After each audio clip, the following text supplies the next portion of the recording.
Let's add a GIF video background in Zoom meeting.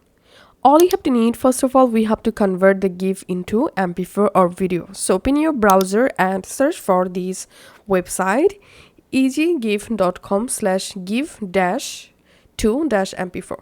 Here just click on choose file, and now from your computer select the GIF file and click on upload.